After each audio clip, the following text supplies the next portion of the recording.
সবাই যাচ্ছি, তাহলে সবাই যখন যাচ্ছে হাতগুলো কই। আর একবার দেখি কান মুলে বলছি মা কালী দিব্যি, আর বলবো না, এই ঘরটা শেষ। কারণ এখনকার লীলা তোমার শেষ লীলা, এবার চলে যাব ডায়মন্ড হারবার। আবার বলা তো যায় না কবে বলতে বাঁশি বেজে যায়, দেখো হবে কি গ্যারান্টি দিতে পারবো। তাহলে চলো, এই যখন আর মাত্র 1 ঘন্টা হয়তো আছে, চলো একসঙ্গে দেখি হাত দুটো তোলো সবাই, একসঙ্গে তালে তালে করো। তাহলে সবাই মোটে ভালো নয়, বলো তো কেন ভালো নয়? বলে গল্প করার জন্য। দিনের শেষ সন্ধ্যার শুরু, যখন কলি চাই প্রত্যেকের কাছে আসতে, মানে গন্ডগোল হবে, মারামারি হবে, কাটাকাটি হবে, কথা কাটাকাটি হবে, এই সময়টা বেশি হয়। মানে কলি চাই এই হরিবাসরে যেন প্রবেশ করি, কিন্তু আমার বিশ্বাস আসবে না। কেন? এই সময়টা মা কোনো সিরিয়াল নয়, কোনো আন কথা নয়, কোনো কুকথা নয়, এই সময়টা হলো আমাদের ভজন সাধনের সময়। কি মাইরা, সন্ধ্যাবেলায় ভজন সাধনের সময় তো। সারাদিনে তুমি যাই করো না কেন, কিন্তু সন্ধ্যা হলে যাই হোক না কেন একটু মাথাতে কাপড় দিয়ে তুলসী তলায় প্রদীপটা তোমায় দিতে হবে, কারণ এই সময়টা হলো ভজনের সময়। তাহলে আমরা চিন্তা ভাবনা রাখবো যেন কলি আমাদের ধারে কাছে আসতে না পারে। শুধু ধারে কাছে কেন, যতদূর মাইকে ধ্বনি যাচ্ছে যেন কলি প্রবেশ করতে না পারে। তাহলে মায়েরা এই জায়গাটা আস্বাদন করে। সেই গোলক বৃন্দাবনে রাধারানী বসে আছে, প্রাণ গোবিন্দ আমার গরু বাছুর রেখে রাধারানীর কাছে এসেছে। রাধে, ভালো করে শুনবেন মা, অনেক জ্ঞানের চৈতন্যের কথা, আপনাদের বোঝার মতো কথা। রাধে, ও রাধে, কি ব্যাপার বধূ, হঠাৎ এই সময়? তুমি তো কোনোদিন আমার কাছে আসো না, হঠাৎ তুমি এ সময় আমার কাছে এলে। বধূ বলো কি ব্যাপার? রাধে, অনেক দিন ধরে মনের ভিতরে একটা প্রশ্ন শুধু ঘোরাঘুরি করছে, কিন্তু উত্তরটা পাচ্ছি না। তাই রাধে, আজকের আমি তোমার কাছে এলাম, আমি উত্তরটা নেবার জন্য। আচ্ছা বলো বধূ, কি প্রশ্ন তুমি আমায় করবে? আচ্ছা রাধে, এই পৃথিবীতে তো ভক্তের অভাব নাই, লাখ লাখ ভক্ত আছে, কোটি কোটি ভক্ত আছে, হাজার হাজার ভক্ত আছে, সবাই আমাকে ভালোবাসে। কিন্তু এই যে সবাই আমাকে ভালোবাসে, সবার ডাকে কিন্তু আমি যাই না। ভালো করে শুনবেন মা, এক মন থেকে যেন দুমন হয়ে না যায়।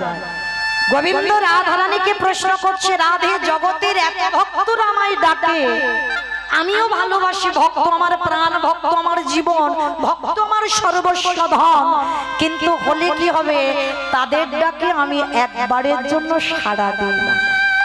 কিন্তু রাধে, তুমি আর তোমার 8 জনের সখী যদি একবারে কৃষ্ণ বলো, আমি পৃথিবীর যেখানে থাকি না কেন, মণিহারা ফণির মতো, ভুজঙ্গহারা ভুজঙ্গিনীর মতো আমি তোমার চরণে ছুটে আসি। তাহলে বলতে পারো রাধে, জগৎ ডাকে আমি জগতের ডাকে সাড়া দিই না, হাজার হাজার লাখ লাখ কোটি কোটি ভক্ত ডাকে আমি সাড়া দিই না।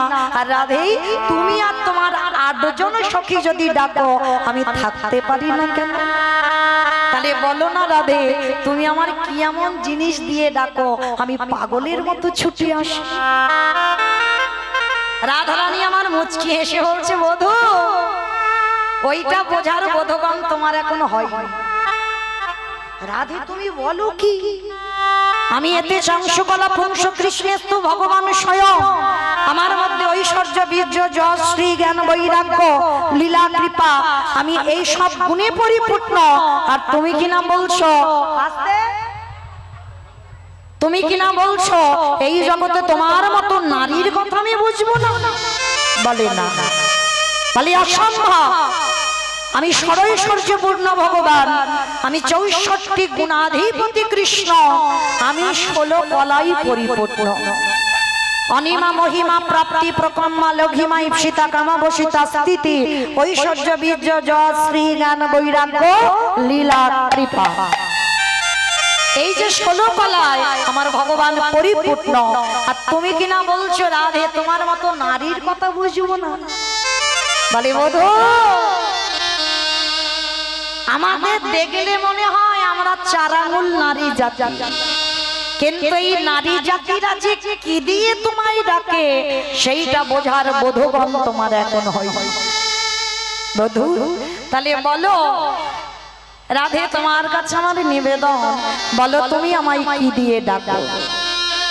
বলে দেখো, আমি যে তোমায় বলবো সেটা কি তুমি বুঝতে পারবে? কেন বুঝতে পারবো না? একবার তুমি বলো কি দিয়ে ডাকো। বলে বধূ, আমি তোমাকে হাজার বোঝাতে চাইলে তুমি বুঝবে না। কেন জানো? শোনো বধূ, একটা কথা বলি, অমাইরা এই যুক্তিটা ভালো করে শুনবেন। এক ভিখারি দিন আনে দিন খায়, ভিক্ষা করতে করতে একটা 3 তলা বাড়ির সামনে গিয়ে ভিখারিটা দাঁড়িয়েছে। আর ভিখারিটা গিয়ে আঁচল পেতে বলছে, বাবুজি ভিক্ষা আমি দেখি। যেই না বলেছে ভিক্ষা আমি দেখি, সঙ্গে সঙ্গে বড় লোকটা বাবা এত টাকা পয়সা আছে, কোনদিন বাবা চাকরির পেনশনের টাকা পায়, আর কাজের লোকজন আছে তারা সব কিছু দেখাশোনা করে। আর 3 তলার মালিকটা কোনদিন 3 তলা থেকে নিচের তলায় নামে না। তার জানালা দিয়ে দেখেছে মা একটা ভিখারি এসেছে, দরজার ধারে দাঁড়িয়ে ভিক্ষা চাইছে। আজকের সেই বড় লোকটি জানালা দিয়ে ডাকছে, ভিখারি ও ভিখারি, এই তুই যে 5 বাড়ির দাঁড়ে দাঁড়ে যাস, 5 বাড়ির দাঁড়ে দাঁড়িয়ে সরু মোটা আতপ চাল পাস, হ্যাঁ রে ভিখারি, তোর এই চালের স্বাদটা কেমন রে? ভালো করে শুনবেন, কে বলছে? বড় লোক ভিখারিকে প্রশ্ন করছে। তা ভিখারিটি করজোর করে বলছে, বাবু আপনি তো ধনী, আপনি তো বড় লোক, আপনার মুখের উপরে তর্ক আমার ঠিক সাজে না। তবু আপনি যখন প্রশ্নটা করেছেন আমি না বলে পাচ্ছি না। বাবু একটা কথা বলবো, ওই 3 তলার উপরে বসে থাকলে তো আমার চালের স্বাদ বুঝতে পারবেন না। আগে আপনাকে 3 তলা থেকে নিচের তলায় নামতে হবে, আমার মতো 5 বাড়ির দাঁড়িয়ে দাঁড়িয়ে যেতে হবে, 5 বাড়ির দাঁড়িয়ে দাঁড়িয়ে গিয়ে সরু মোটা আতপ চাল নিতে হবে, সেই চাল নিজে রন্ধন করে নিজে প্রসাদে পেলে তবেই তুমি বুঝতে পারবে ভিখারির চালের স্বাদটা কেমন। নিতাই গৌর প্রেমানন্দে হরি বল হরি বল হরি বল। আমাইরা বুঝেছো আমার কথা? বলো তো মায়েরা, যারা যারা আমরা রেশনের চালের অন্ন পাই, আর যারা একটু ধনী হয়, যারা বড় লোক হয়, তারা কি রেশনের চালের ভাত খায়? তারা কি করবে? রেশনের চালগুলো বিক্রি করে বাজার থেকে সরু সরু চাল এনে অন্ন তৈরি করে প্রসাদ খায়। তাহলে সেই সরু চালের ভাত খাওয়া লোকটা যদি একটা রেশনের চালের ভাত খায়, তাকে যদি প্রশ্ন করে, হ্যাঁ রে তোর এই রেশনের চালের স্বাদটা কেমন রে? আমাইরা কি বলবেন? নিশ্চয়ই তাকে বলতে হবে আগে রেশনের চাল রান্না করে খাও, তবে তো বুঝবে যে রেশনের চালের স্বাদটা কেমন। তাহলে এতক্ষণ কথাগুলো কে বলছে? মৌমিতা। আমি বলবো কেন? রাধারানী গোবিন্দকে বলছে, বধূকে ওগো বধূ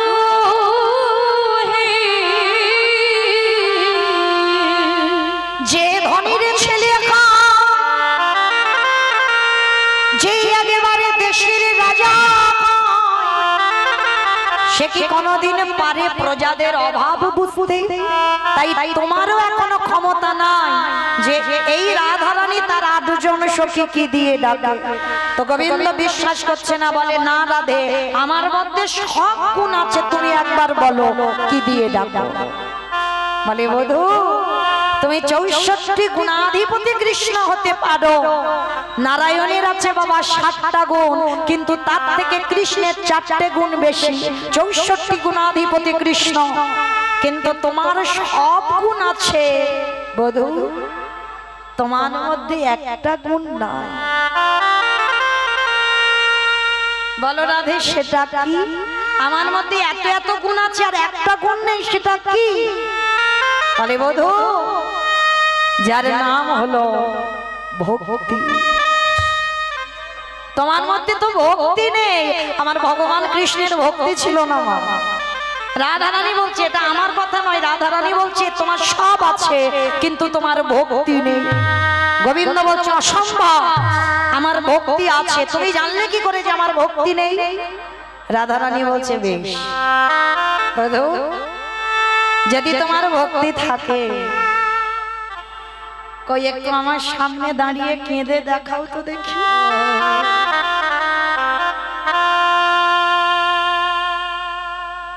একটু কেঁদে দেখাও, তাহলে বুঝবো তোমার ভক্তি আছে। অত সোজা নয়। যার হৃদয় কৃষ্ণ নামে না দোলে, যার হৃদয় কৃষ্ণ নামে পাগল না হয়, যার হৃদয়ে কৃষ্ণ পাওয়ার আকুলতা না থাকে, তার হৃদয়ে কোনোদিন প্রেমের বাড়ি ঝরে না। আর তাছাড়া তুমি ভগবান হয়েছো, কিন্তু তোমার মধ্যে ভক্তি নাই, যার জন্য তুমি কাঁদতে পারছো না। তা রাধারানীকে বলছে, রাধে আমি তো কোনোদিন গুরু ধরিনি যে কি করে কাঁদতে হয় শিখবো।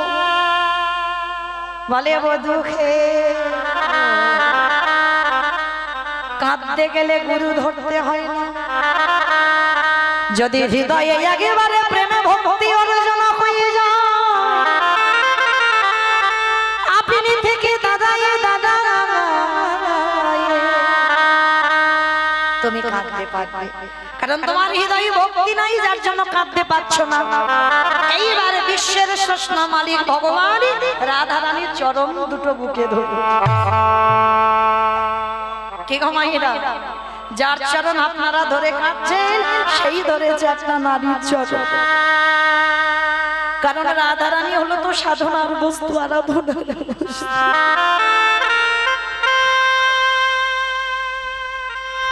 গোবিন্দ আমার রাধা চরণটা ধরেছে।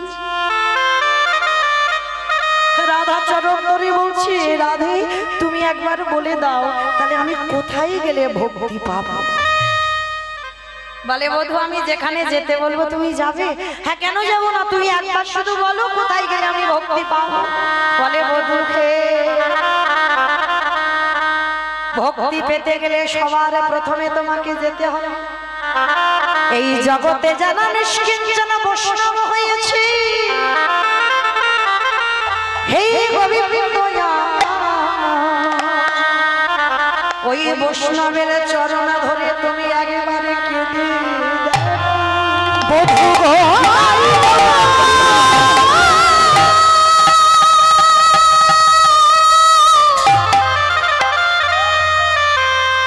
বধূ তুমি যদি ভক্তি পেতে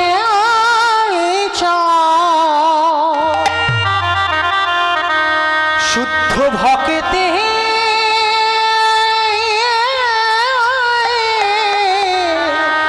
চরণে আশ্রয় গোবিন্দ আমার চমকে উঠলে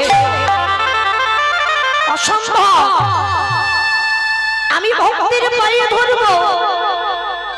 অমাইরা ভগবান ভক্তের পায়ে ধরবে, তা কেমন ভক্ত হওয়া উচিত?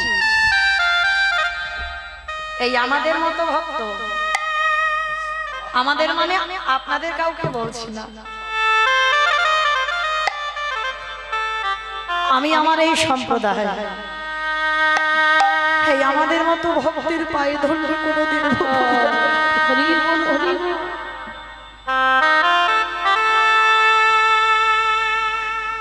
ভক্তি যদি পেতে হয় এই জগতে নিষ্কঞ্চন বৈষ্ণবের চরণ ধুলা।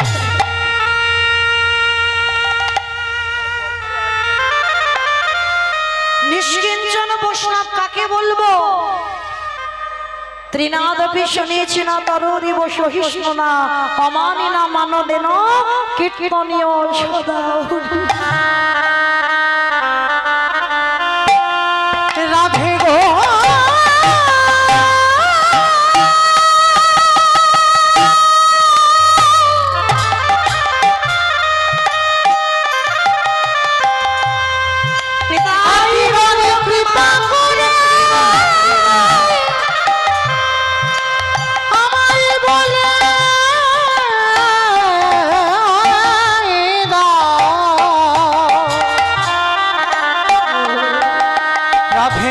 কোথা গেলে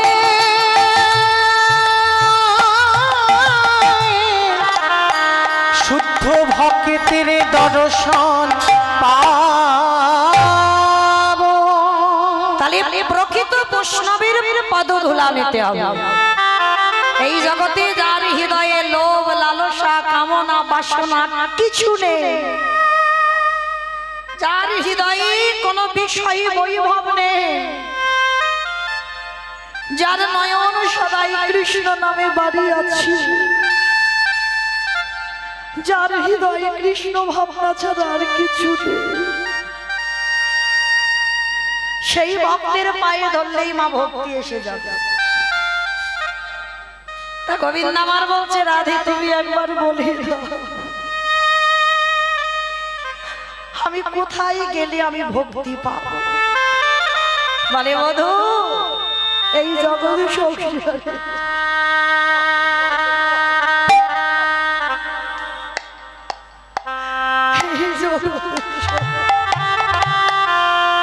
রাধে গো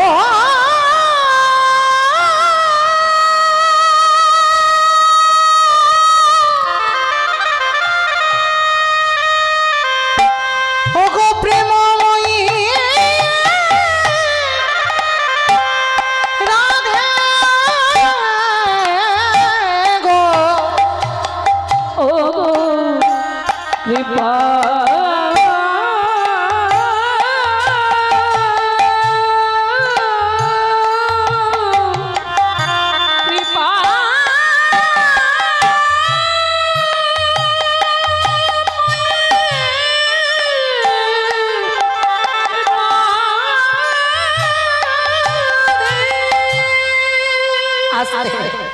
ভগবান সিদ্ধান্ত নিল তাহলে কোন ভক্তের পায়ে ধরবো।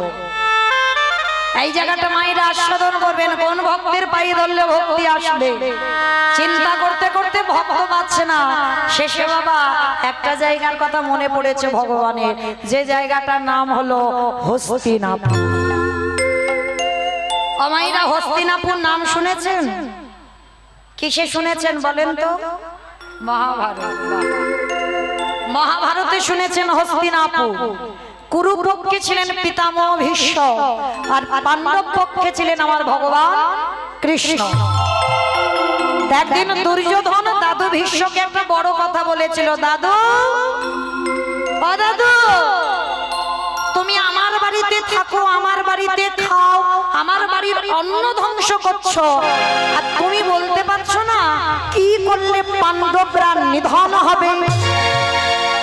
তোমার তো ইচ্ছা মৃত্যু, তুমি মনে করলে মরবে আর মনে না করলে তোমার মরণ হবে না। তাহলে তুমি মনে করতে পারছো না যে কি করলে পাণ্ডবরা নিধন হবে। যেই না বলেছে বাবা কি করলে পাণ্ডবরা নিধন হবে, তখনই আমার ভীষ্মের মাথাতে লেগে গেল। এত বড় কথা বললো যে আজকের দুর্যোধনের বাড়িতে একটু অন্ন প্রসাদ পাই বলে আমাকে দোষ দিচ্ছে, আমি নাকি ওদের বাড়ির অন্ন ধ্বংস করব। বেশ ঠিক আছে দুর্যোধন, আজ রাতের অন্ধকারে আমি ধ্যানাযোগে বসবো, আর ধ্যানে যখনই বসবো তোমার স্ত্রী ভানুমতিকে একবার আমার কাছে পাঠিয়ে দিও, আর পাঠিয়ে দিলে পাণ্ডবদের মৃত্যুবান আমি ভানুমতির হাতে তুলে দেব। আচ্ছা মাইরা এই কথাটা শুনলে কার না আনন্দ হয়? পাণ্ডবদের মৃত্যু হবে, কার না আনন্দ হবে? আনন্দে গদগদ হয়ে বাবা দুর্যোধন গেছে তার স্ত্রী ভানুমতির কাছে। ভানু ও ভানু এদিকে এসো, জানো একবার দাদু তোমাকে আজ রাত্রি 12টার সময় দাদুর ঘরে যেতে বলেছে। আর যেই না দুর্যোধন ভানুমতিকে বলা, ভানুমতি চমকে, অসম্ভব, একে তোমার দাদু বিয়ে করেনি, চিরকুমার হইয়াছে, আর রাত 12টার সময় একটা যৌবন বয়সে নাতবউ যাবে। শোনো তুমি কেমন আমার স্বামী, তোমার যদি যাওয়ার দরকার হয় তুমি তোমার দাদুর কাছে যাও, তোমার দাদুর ঘরে আমি রাত্রিবেলা যেতে পারবো। আচ্ছা মায়েরা ভালো করে শোনে, এই যে ভানুমতি যাবে না এটা দুর্যোধন জানে, ভানুমতি জানে, আর কি কেউ জানে?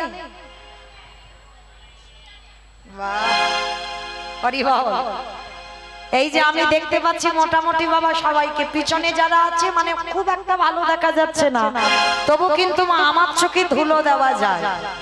কিন্তু যে ছেলেটা বাঁকা করে, বাঁকা হাতে কালো শশী, খাতা কলমে হিসেব হয়ে যাবে। কে কীর্তন শুনছে, কে কেঁদে গেল, কে হেসে গেল, কে গল্প করে গেল, আর কার শুধু ওই সেবা করে বাড়ি যাব সেই চিন্তা। এটা আমি বুঝতে পারছি না, কিন্তু আমার ওই ছেলেটার চোখে কোনোদিন ধুলো দেওয়া যাবে না। তো আজকের যেই না বাবা ভানুমতি যাবে না, ওদিকে ভগবানের কানে আওয়াজ চলে গেছে, আর মনে মনে চিন্তা করলো এই তো সুযোগ, এই সুযোগে আমাকে যেতে হবে, একটা কাজ গুছাতে হবে।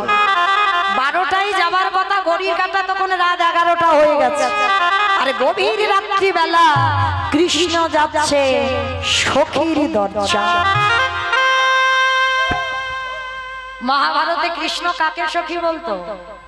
দ্রৌপদী। বাহ, দ্রৌপদীকে সখী বলতো, আর দ্রৌপদী আমার কৃষ্ণকে সখা বলেই ডাকতো। তো যখন রাত 11টার সময় গিয়ে বাবা দ্রৌপদীর দরজায় ধাক্কা দিচ্ছে, সখী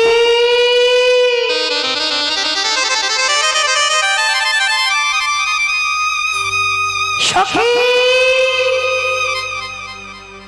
আরে দেরি নয় সখী, এক্ষুনি তোমাকে এক জায়গা যেতে হবে, এক্ষুনি তুমি আমার কাছে এসো। ভালো করে শুনবেন মা, একবার শুধু সখী বলে দেখেছে।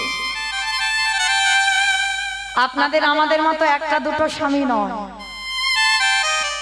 যে মেয়েটার 5-5টা স্বামী ছিল, সেই 5টা স্বামী থাকা সত্ত্বেও যেই না কৃষ্ণ এসে দরজা ধাক্কা দিয়ে সখী বলে ডেকেছে, 5টা স্বামীর চরণ ছেড়ে দিয়ে দরজায় এসে দাঁড়িয়ে গেছে।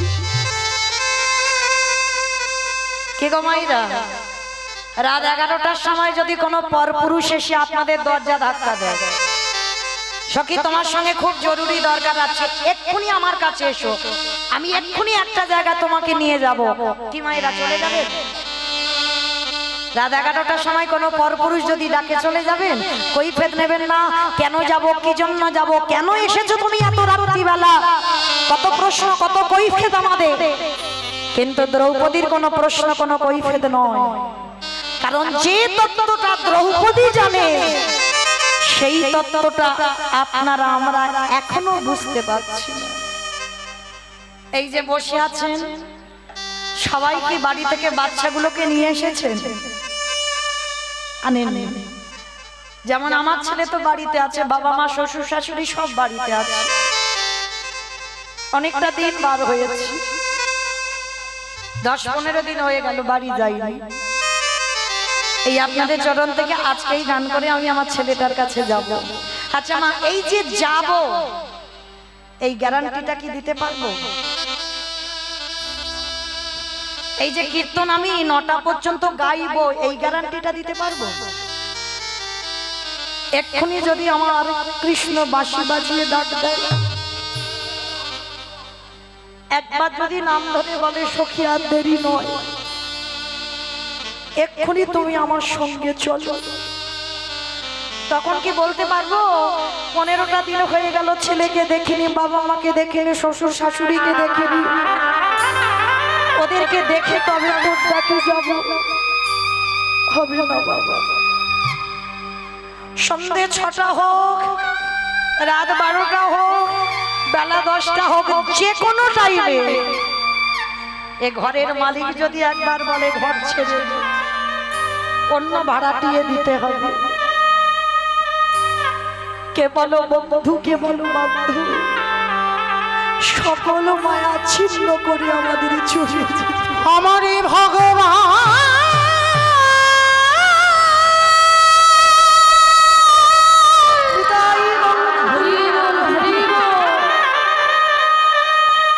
যেদিন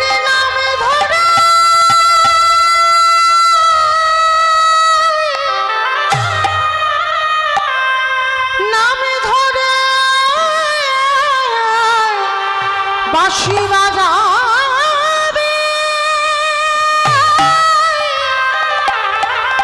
কেবল বন্ধু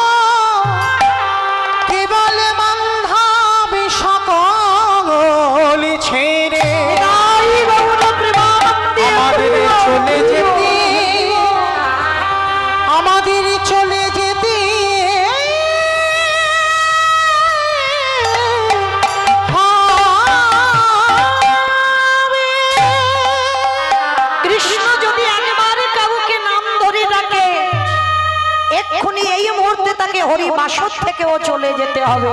যত চারদিকে বন্ধুরা আগলে থাকুক না কেন, বাঁশি বাজলে তাকে ছুটি নিতেই হবে।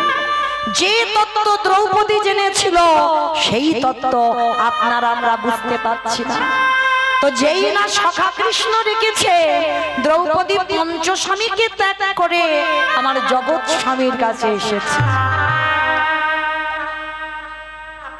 ভগবানকে এসে শুধু একটাই প্রশ্ন, সখা এত রাত হয়েছে তুমি ঘুমাওনি,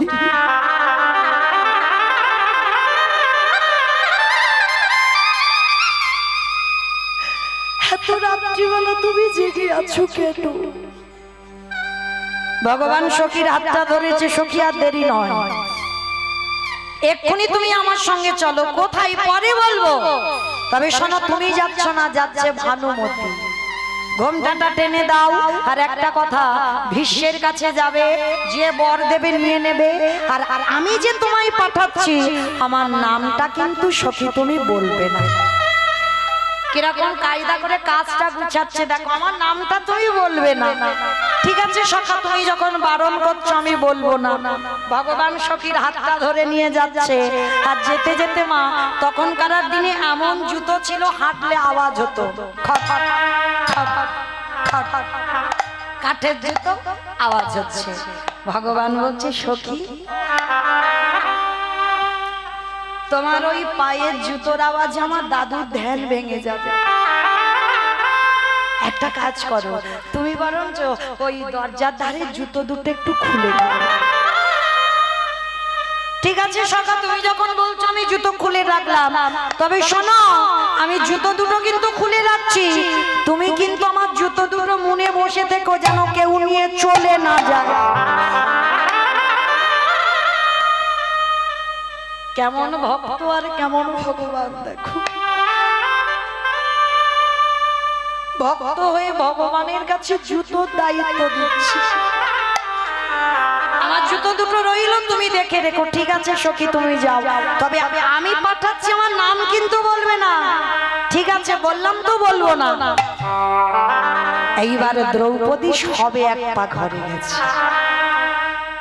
এইবারে ভক্ত বাৎসল্য ওই দ্রৌপদীর জুতো জোড়া হাতে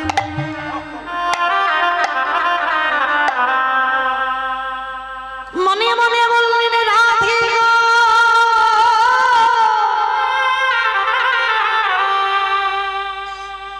সেদিন তুমি বলেছিলে ভক্ত পদ ধুলা নিতে হবে, আমি এতদিন ভক্ত পাই না, আজকে আমি দেখবো ভক্ত পায়ের ধুলা নিলে আমার ভক্তি আসে কিনা। দ্রৌপদীর জুতো জোড়া হাতে নিয়ে আমার কৃষ্ণ দয়াময় যেই না বুকে ধরেছে, যে ভগবান কোনদিন গুরু ধরে কাদা শেখেনি, যেই না জুতো দুটো কৃষ্ণ বুকে ধরেছে, আপনি থেকে কৃষ্ণের নয়ন হতে পারি বিগলিত। সখী গো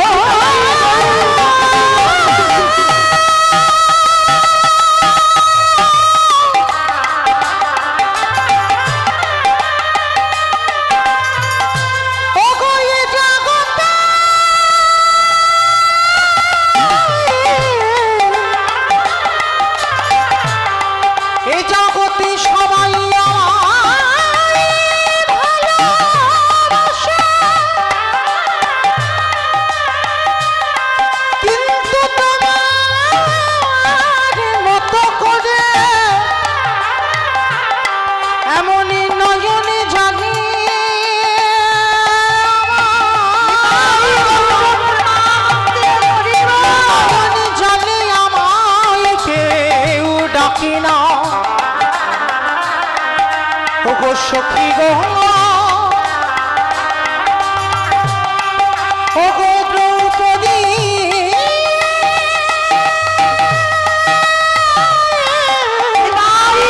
দ্রৌপদী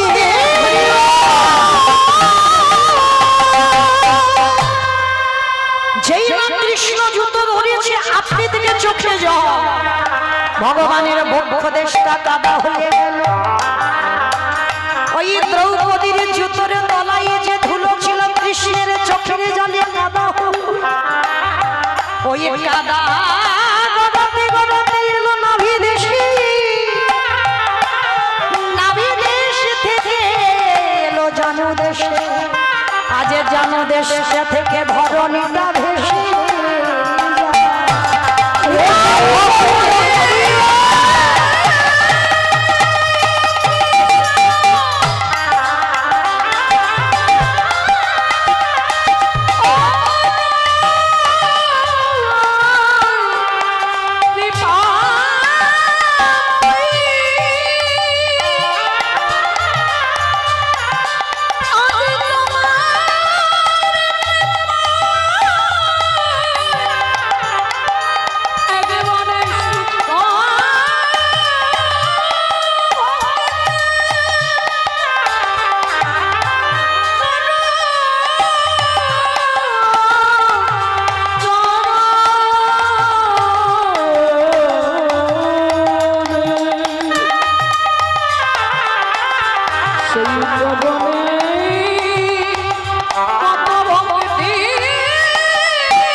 আড়াল থেকে দ্রৌপদী দেখছে কৃষ্ণ জুতোটা বুকে নিয়ে কাঁদছে। দ্রৌপদী ছুটে এসেছে, সখা তুমি চুরি করলে কেন? চুরি করলে কেন তুমি? জুতোটা তো আমার কাছে চাইতে পারতে। ভগবান অপলক নয়না দ্রৌপদীর পানে ছিঁড়ে আছে।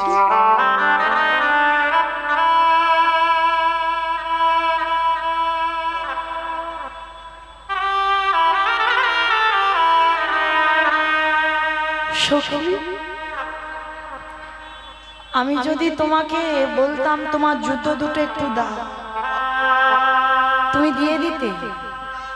সখা তুমি আমায় ভুলে যেতে পারো,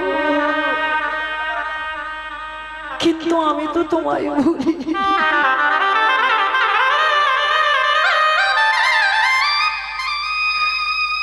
আমি দ্রৌপদী, আমি অজনী সম্ভবা, আমি যজ্ঞা কুণ্ড থেকে আমার জন্ম, যজ্ঞের আগুন থেকে আমার জন্ম।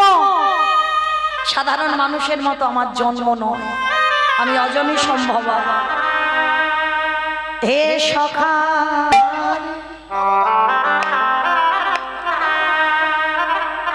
যেদিনে থেকে আমার জন্ম হয়েছে, আমার দেহ মন প্রাণে জীবন যৌবন, আমারে বলতে যা কিছু আছে আমি সবে তোমার চরণে সঁপে দিয়েছি। সখা গো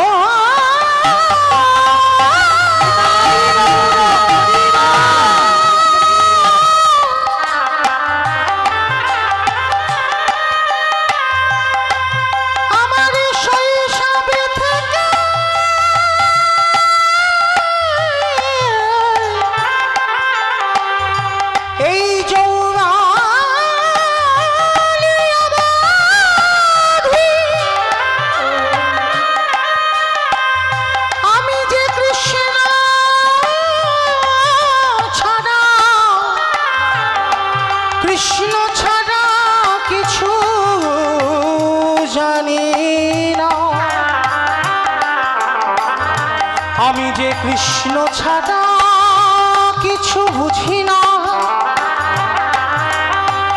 আমার দেহ মন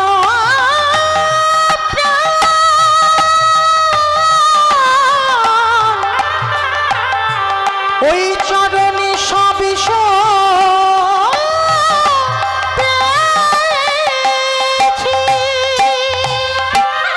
আমার দেহ মন প্রাণ জীবন যৌবন সব তো তোমার চরণে দিয়েছি। তাহলে ভালো করে বলো তো সখা, আমার দেহের প্রত্যেকটা অঙ্গ যদি তোমার হয়ে যায় তাহলে কি আমার পায়ের জুতো দুটো আমার? এটা তো তোমারই জুতো, তাহলে তোমার জুতো তুমি ধরে কাঁদবে, এতে আবার আমার আপত্তি করার কি আছে? তা তুমি আমার চুরি করবে কেন? তুমি তো বলতে পারতে সখী তোমার জুতো দুটো দাও, মাথায় নিয়ে একটু কাঁদবো, আমি বললেই তো দিয়ে দিতাম। দ্রৌপদী নিজের জুতো দুটো নিজের হাতে করে তুলে কৃষ্ণের মাথার উপরে তুলে দিয়েছে। কাঁদো, যতক্ষণ ইচ্ছা তুমি দাঁড়িয়ে দাঁড়িয়ে কাঁদো, আমার আপত্তি নেই। সখী তাহলে যাও, আর দেরি নয়, তুমি দাদুর ঘরে যাও। সেদিন আমার ভগবান রাধারানীর কথা মিলিয়ে নিল, প্রকৃত ভক্তের পদধূলা নিলে ভক্তি আসবেই আসবে, এটা বাস্তব মা। যদি তোমার হৃদয়ে প্রেম ভক্তি না থাকে, তুমি একজন ভক্তের চরণ ধুলা একটু নাও, নিলেই বাবা তোমার হৃদয়ে প্রেম ভক্তি আসবে। তো আজকের যেই না ভগবান বুঝতে পেরেছে আর দ্রৌপদী ভীষ্মের ঘরে প্রবেশ করেছে, ভীষ্ম ধ্যানাযোগে ছিল, ভাবলো ভানুমতি এসেছে, মাথায় হাত দিয়ে বর দিয়ে দিল, তোমার শীতের সিঁদুর হাতের শাখা অক্ষয় হয়ে যা। আর যেই না আশীর্বাদটা দিল, আর এই আশীর্বাদ শুনে আর নকল বলা থাকে, দ্রৌপদী একেবারে এক লাফ দিয়ে, আর যেই লাফিয়ে উঠেছে দ্রৌপদীর গলাটা বেরিয়ে গেছে। সঙ্গে সঙ্গে ভীষ্ম ধ্যানাযোগে ছিল, ছমকি একই, এটা তো ভানুমতির গলা নয়। যেই না ধ্যান থেকে উঠেছে, দ্রৌপদীর ঘোমটাটা খুলে দিয়েছে, দেখে না বাবা দ্রৌপদী দাঁড়িয়ে আছে। একই, এখানে তো তোমার আসার কথা নয়, এখানে দুর্যোধনের স্ত্রীর আসার কথা। সত্যি করে বলো, তোমাকে কে পাঠিয়েছে? আর দেখবেন মা, চোর যখন ধরা পড়ে যায় তাকে দেখলেই বোঝা যায়, কারণ চুরি তো এমনি এমনি হয় না, গোয়েন্দা চাই। আর যার বাড়িতে চুরি হয় বাবা, যে গোয়েন্দাগিরি করে, সে কিন্তু জানে কোথায় টাকা আছে আর কোথায় গয়না আছে। সে কিন্তু চুরি করে না, সে বলে দেয় চোরেদের, অমুক জায়গায় যাবি, গেলেই দেখবি ওখানে টাকা, অমুক ওই চাবিটা খুলবি, ওখানে আছে সোনার বাক্স। কারণ তার বাড়িতে যাতায়াত থাকে। যদি বলো মমিতা তুমি জানলে কি করে? আমার বাপের বাড়ি অনেকবার হয়ে গেছে, একেবারে মাঠের মাঝখানে বাড়ি না, অনেকবার চুরি ডাকাতি হয়েছে, ওই জন্য ভালো করে জানি বাবা, এই গোয়েন্দা না হলে চুরি ডাকাতি কোনোদিন হয় না। তাই বা লক্ষ্য করে দেখেন, যেই না ভগবান দরজার আড়ালে দাঁড়িয়ে আছে আর বারবার ইশারা করে বলছে, সখী চুপ, আমি পাঠিয়েছি, বলবে না। আর দ্রৌপদী তো থতিয়ে যাচ্ছে, আর ভীষ্ম বারবার বলছে, বলো দ্রৌপদী, এখানে তোমায় কে পাঠিয়েছে? সে তো একবার করে শুধু দরজার দিকে দেখছে। আরে ওদিকে কি দেখছে? তুমি আমার দিকে তাকিয়ে বলো, কে তোমায় পাঠিয়েছে? ও মাইরা, যে ভীষ্মের ইচ্ছামিত্র, সে কি জানে না যে এই কাজটা কে করতে পারে?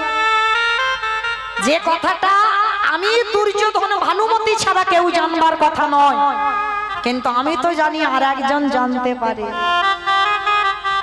ভীষ্মের কে যেন বিবেকে বলে উঠলেন, ভীষ্মরে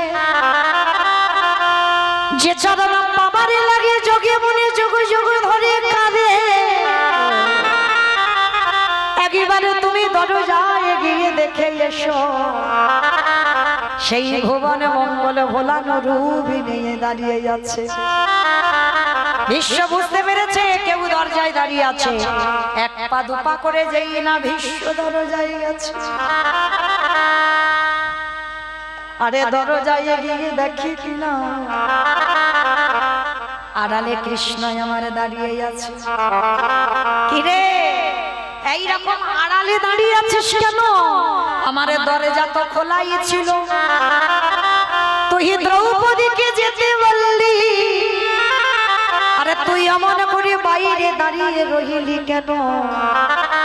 ওরে আয় আয় আমার, ওরে আমার ঘরে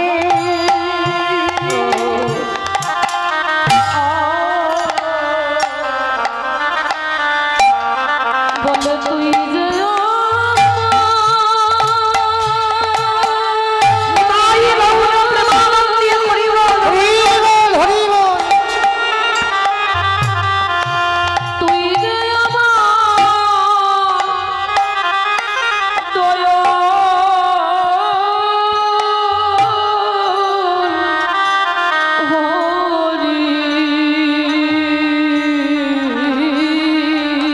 আমার দরজা খোলা আছে,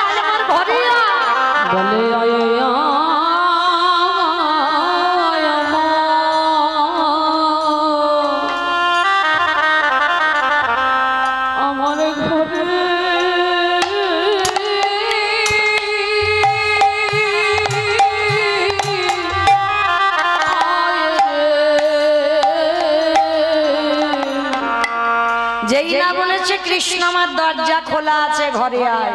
কৃষ্ণ বলে উঠলেন ভীষ্মদেব, আমি তো সবার দরজায় দাঁড়াই আছি। আমায়রা কোন দরজা গো? শালকাঠের যে দরজা বানিয়েছো, যে ইট বালি সিমেন্টে ঘর বানিয়েছো, ওই ঘরের দরজা না। তাহলে কৃষ্ণ কোথায়? এই রক্ত মাংসে দেহে গড়া ঘর,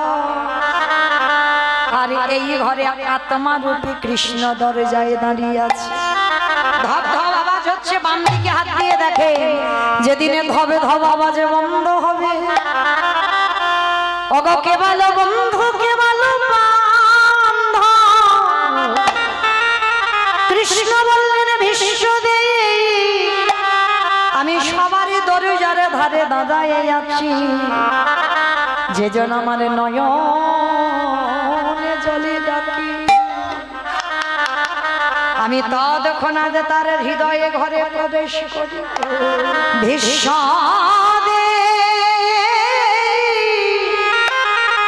এতদিন তুমি ডেকেছো বটে, এখনো তোমার ডাক সঠিক হয় না। যেদিন তোমার ডাক সঠিক হবে, সেদিন আর তোমাকে আমাকে এত করে ডাকতে হবে না। আমি নিজ গুণে তোমার কাছে আমি ভজা দেব।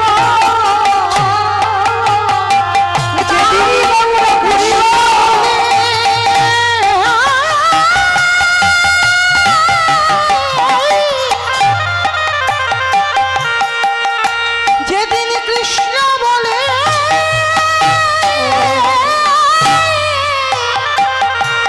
তুমি ডাকিতে পারবে,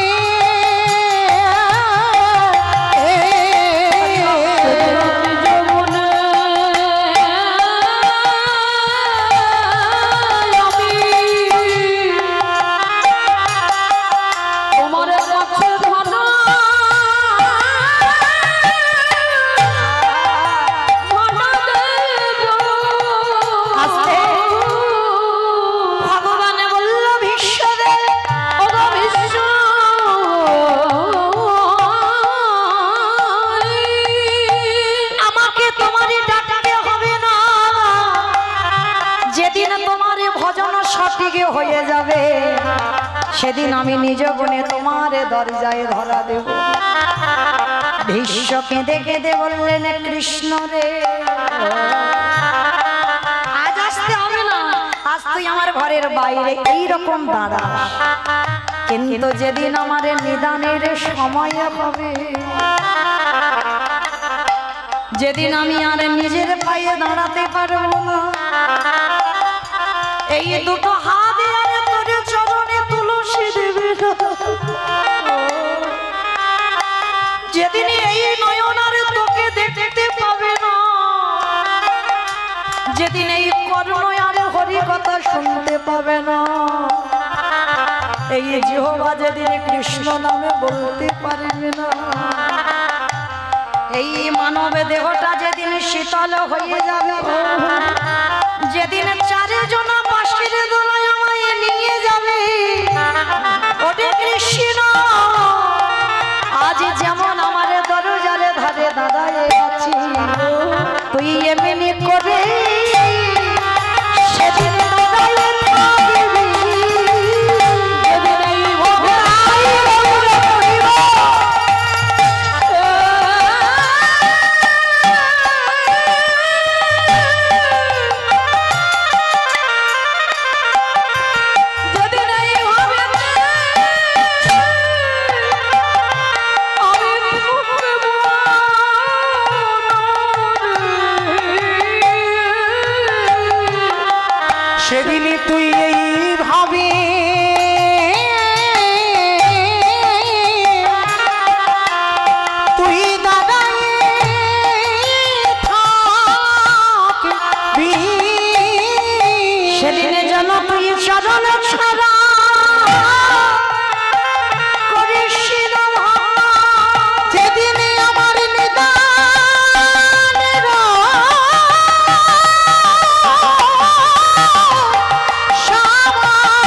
যেদিন তোমার সরসজ্জা হবে সেদিন কেউ আসুক বা না আসুক সেদিন আমি তোমার কাছে দাঁড়াবো।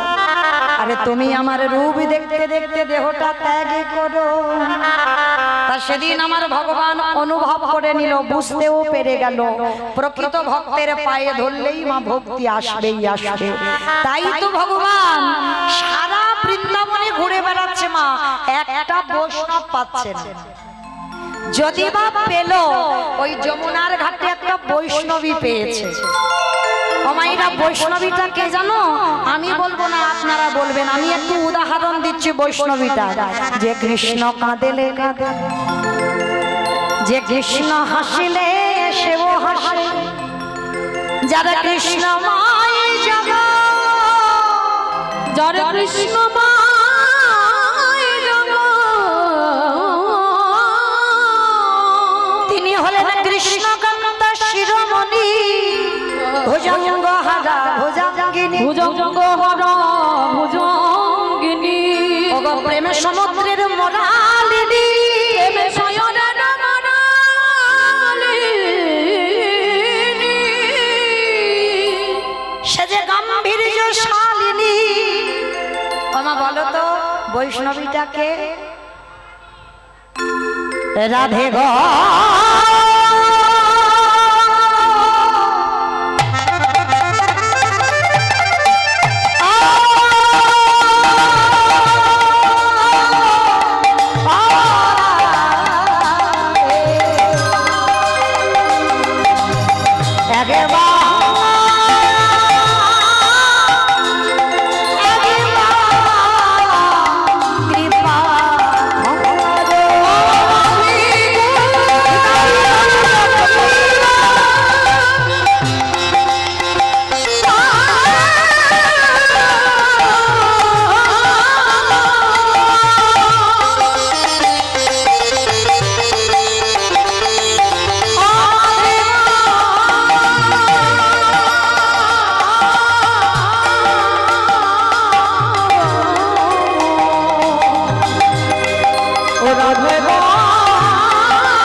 আমার মাথায় নিয়ে নিয়েছে। আর যেই মাথায় নিল ও মায়েরা সঙ্গে সঙ্গে পরিবর্তন। কিরকম পরিবর্তন? কালো ছিল ফর্সা হলো, কালো ছিল ফর্সা হলো, মূর্খ ছিল পণ্ডিত হলো, মূর্খ ছিল পণ্ডিত হলো, চোরে ছিল সাধু হলো, চোরে ছিল সাধু হলো, চুল ছিল নাড়া হলো, আহা চুলি ছিল নাড়া হলো, বাঁকা ছিল সোজা হলো, বাঁকা ছিল সোজা হলো। ভগবানের মাথায় হাত পড়ে গেছে। High high high high high, একটা নারীর চরণ দুলা নিয়ে আমার এতগুলো রূপ পরিবর্তন। এইবারে যখন হাজার বৈষ্ণবের পদধূলা পাবো, না জানি আমি ভগবান আমার কত রূপ পরিবর্তন হবে। তাই লোভে বশবর্তী হয়ে ভগবান কি করলো? শ্রী রাধা প্রণয় মহিমা কৃদিশ মনৈব সত্য জানার ভৌত মধুরিমা কৃদিশ বা মদীয় সপঞ্চমদন ভাবত তদা ভবাদ্য সমজনী সচী গর্ভ সিন্ধু হরিবৃন্দ। সেই গোবিন্দের গো শ্রীমতী রাধা রানীর রানিয়ে রাধা কৃষ্ণ একাত্মা দুই দেহ ধরি অনন্য বিলাসের শাশ্বদন করি। এই দুই ভাবের চৈতন্য গোসাই ভাবের শাসনা দিতে দোহে রে কোঠায়। তাহলে সেই গোবিন্দের গো আর রাধা রানীর রানিয়ে এলো কোথায়? শ্রীধাম নদীয়ার মাটিতে গোরা নাম। আর এসে কি করছে জানো? কেহ বলে পুরবিতে রাবণ বধিলা, কেহ বলে পুরবিতে আমা উলু কই মাঠে মাঠে মাঠে উলু তো মাঠে। কেহ বলে পুরবিতে রাবণ বধিলা, কেহ বলে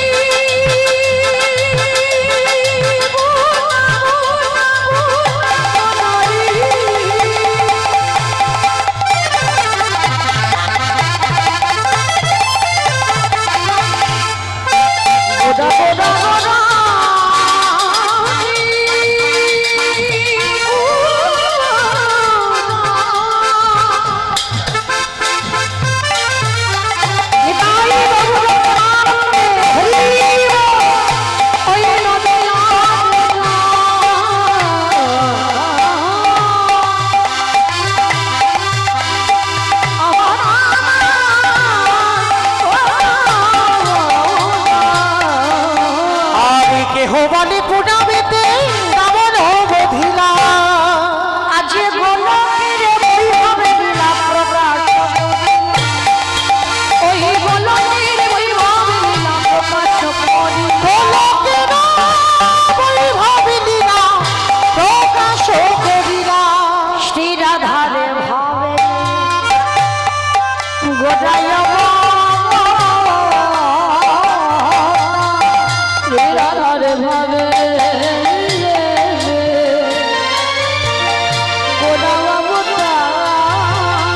শ্রীরাধারে ভাবে এবে গোরায় অবতার ওই না হরি কৃষ্ণ নামে গৌ করিলা প্রচার হরে কৃষ্ণ নামে গৌ করিলা প্রচার আজি হরে কৃষ্ণ নাম গৌর করিলা প্রচার এইবারে লীলা প্রকাশ হলো এইবারে লীলা প্রকাশ হলো গোলকের বৈভবে লীলা প্রকাশ ঘটিলা গোলকের বৈভবে লীলা প্রকাশ করিলা বাসুদেব ঘোষ কহে করি জোড় করি জোড় অবঝে গো সেই কৃষ্ণ সেই জগ